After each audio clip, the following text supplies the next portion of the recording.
কোন রাতে ইবাদত করলে পূর্ববর্তী সকল গুনাহ ক্ষমা করা হয়? শবে কদরে রাতে ইবাদত করলে পূর্ববর্তী সকল গুনাহ মাফ করে দেওয়া হয়। এই রাতকে হাজার মাসের চেয়ে উত্তম বলা হয়েছে। সবে আপনার বরাত এই হবে নাকি লাইলাতুল কদর? শবে বরাত এবং লায়লাতুল কদর দুটি আলাদা রাত। হুম। শবে বরাতকে লায়লা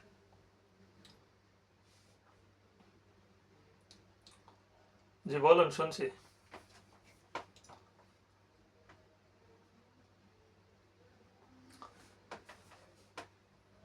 আপনি শুনতে পাচ্ছেন?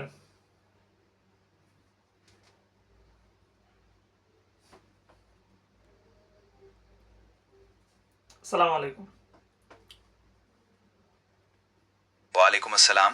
मैं आपकी क्या सहायता कर सकता हूँ? কোন রাতে ইবাদত করলে পূর্ববর্তী সকল গুনাহ ক্ষমা করা হয়? লায়লাতুল কদরের রাতে ইবাদত করলে পূর্ববর্তী সকল গুনাহ মাফ করে দেওয়া হয়।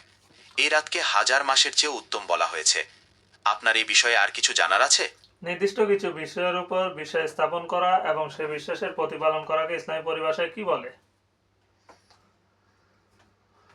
ইসলামী পরিভাষায় নির্দিষ্ট কিছু বিষয়ের উপর বিশ্বাস স্থাপন এবং সেই বিশ্বাসের প্রতিফলনকে আকিদা বলা হয়। এটি হলো ইসলামের মৌলিক বিশ্বাসের সমষ্টি, যেমন আল্লাহর একত্ববাদ, ফেরেস্তাদের বিশ্বাস, আসমানি কিতাব সমূহ, নবী রাসুলগণ, তাকদীর এবং পরকালের প্রতি বিশ্বাস। ঈমান হলো এই বিশ্বাসগুলোকে আন্তরিকভাবে মেনে নেওয়া এবং সে অনুযায়ী জীবনযাপন করা।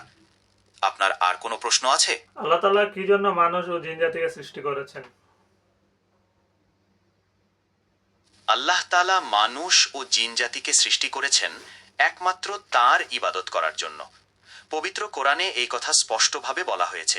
আপনার কি এ বিষয়ে আর কিছু জানার আছে? যে ব্যক্তি মানুষকে হাসানোর জন্য মিথ্যা বলে তার ব্যাপারে রাসূলুল্লাহ সাল্লাল্লাহু আলাইহি ওয়াসাল্লাম কি বলেছেন?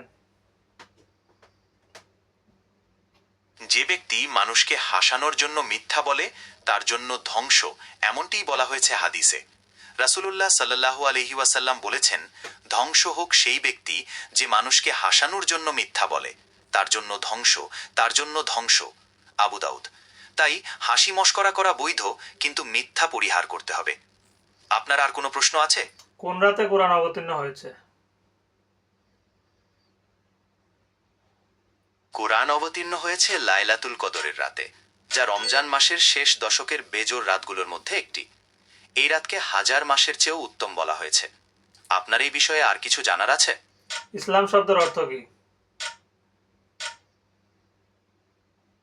ইসলাম শব্দের অর্থ হল আত্মসমর্পণ বা অনুগত্য। এটি বোঝায় যে একজন মুসলমান আল্লাহর ইচ্ছার আগাছে নিজেকে সম্পূর্ণরূপে সমর্পণ করে, তার আদেশ নিষেধ মেনে চলে এবং তারই ইবাদত করে। আপনার কি ইসলাম সম্পর্কে আরো কিছু জানার আছে? কত বছর বয়সে সন্তানকে নামাজের জন্য আদেশ করতে হবে?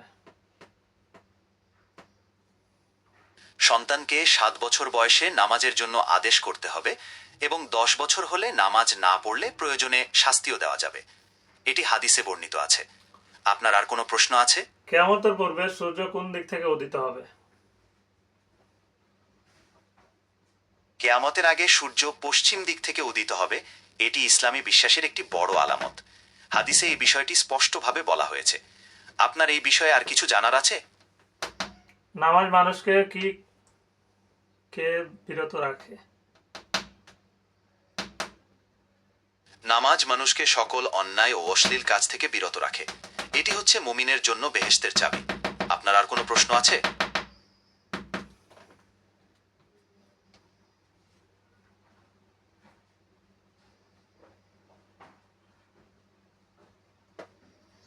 পৃথিবী থেকে জান্নাতে সুসংবাদ প্রাপ্ত সাহাবী কতজন?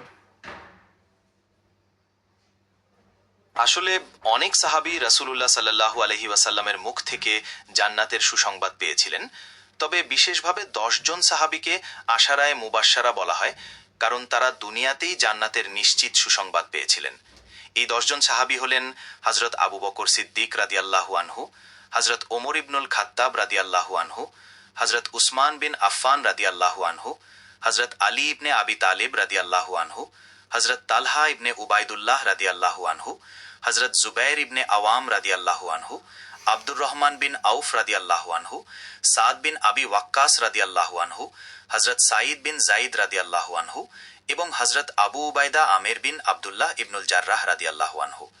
আপনার যদি এই সাহাবীদের সম্পর্কে আরও কিছু জানার থাকে তাহলে নির্দ্বিধায় জিজ্ঞেস করতে পারেন। সর্বপ্রথম কোন আমলের হিসাব নেওয়া হবে? কেয়ামতের দিন সর্বপ্রথম বান্দার নামাজের হিসাব নেওয়া হবে। নামাজ যদি ঠিক থাকে তবে তার অন্যান্য হিসাবও সহজ হবে, আর যদি নামাজ ঠিক না থাকে তাহলে তাকে কঠিন পরিস্থিতির সম্মুখীন হতে হবে। আপনার আর কোনো প্রশ্ন আছে?